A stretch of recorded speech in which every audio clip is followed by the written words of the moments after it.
কি আলেমরা ধর্ম ব্যবসা তো করেই, কি ব্যবসাটা আলেমরা ধর্ম দিয়ে করছে বলেন তো? আলেমরা আপনাদের থেকে টাকা নিয়ে মাদ্রাসা করছে বলেই বাংলাদেশে হাজার হাজার হাফেজ তৈরি হয়েছে, যারা সারা পৃথিবীতে প্রতি বছর একবার করে ফার্স্ট হয় নাকি? আচ্ছা, বাংলাদেশের কোনো আলেম, আপনারা একেবারে আমার কথাকে মানতে হবে এরকম না, বলেন তো বাংলাদেশের কোনো আলেম টাকা কামাই কইরা ওয়াজ মাহফিল কইরা একটা গার্মেন্টস দিছে, একটা ডুপ্লেক্স বাড়ি করছে, এরকম একটা প্রমাণও কি আপনারা দিতে পারবেন? কিন্তু তারা কি বানাইছে? মসজিদ, মাদ্রাসা। বলেন কি বানাইছে? তারা কি সিনেমা হল বানাইছে? আচ্ছা, বাংলাদেশের কোন আলেমের টাকা দিয়া বেগম পাড়ায় বাড়ি বানাইছে একটা ঘটনাও কি বলতে পারবেন? আচ্ছা বলেন, বাংলাদেশের কোন আলেম সুইস ব্যাংকে টাকা রাখছে আজ পর্যন্ত শুনছেন? ভবিষ্যতে কি শুনবেন? চোরের মার, বলেন চোরের মার।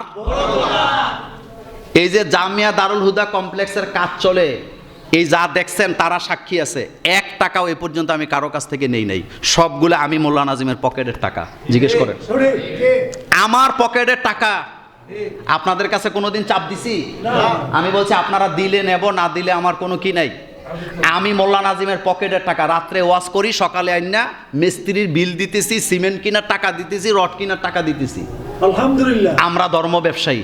ধর্ম ব্যবসায়ী মূলত তারা যারা নির্বাচনে দাঁড়াইয়া বাইতুল মোকাররম থেকে নতুন টুপি পইরা পাঞ্জাবি পইরা মানুষের সামনে দেখায় আমি মুসল্লি, তারা হইল ধর্ম ব্যবসায়ী।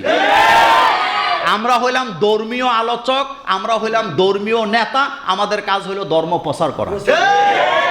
আমি ধর্ম ব্যবসায়ী, মোল্লারা ধর্ম ব্যবসায়ী হবে কি জন্য? বাংলাদেশে যত আলেম আছে সমস্ত আলেমদের মসজিদ আছে, মাদ্রাসা আছে, আর এগুলার কারণে বাংলাদেশের যুবকরা এখন ইসলাম বুঝতে শিখছে। শায়েখ আহমদুল্লাহর কথা বলেন তো, তার পরিশ্রম আছে না? উনি কি গার্মেন্টস বানাইছে নাকি? উনি পারতো না বানাইলে? কি বলতেছে এগুলা?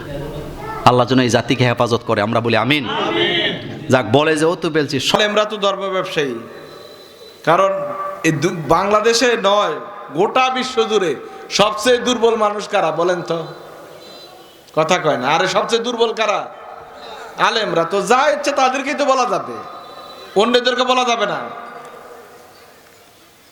যখন ইলেকশন আসে তখন টুপি মাথার দেন আপনারা, জামা গায়ে দেন আপনারা, তসবিহ হাতে লোন আপনারা, মাথায় ঘুমটা দেন আপনারা, আর আলেমরা হয় ধর্ম ব্যবসায়ী। এটা তো বুঝাই যায় কতটুকু ন্যায় বিচারের প্রশ্ন। বরং যারা নিজেদের ধর্মের কথা বলে মানুষের কাছে নিজেদের সুরক্ষা করার চেষ্টা করে, তারা হলো ধর্ম ব্যবসায়ী।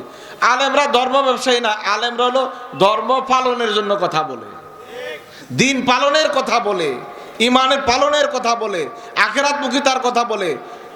চাঁদাবাজি, সন্ত্রাস, সব রকমের জুলুমবাজ, সব মানুষ থেকে মানুষদেরকে বাঁচানোর জন্য সুরক্ষা করে, এরা হলো আলেম ওলামা। কথা ঠিক কিনা বলেন?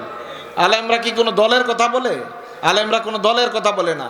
আলেমরা সন্ত্রাস বিরোধী, চাঁদাবাজ বিরোধী, মারামারি বিরোধী, হানাহানি বিরোধী কথা বলে। আলেমরা ধর্ম ব্যবসা করে শতভাগ মিথ্যা কথা। যিনি বলেছেন ইন্টেনশনালি বলেছেন, আল্লাহ তাআলা তাকে হেদায়েত দান করে।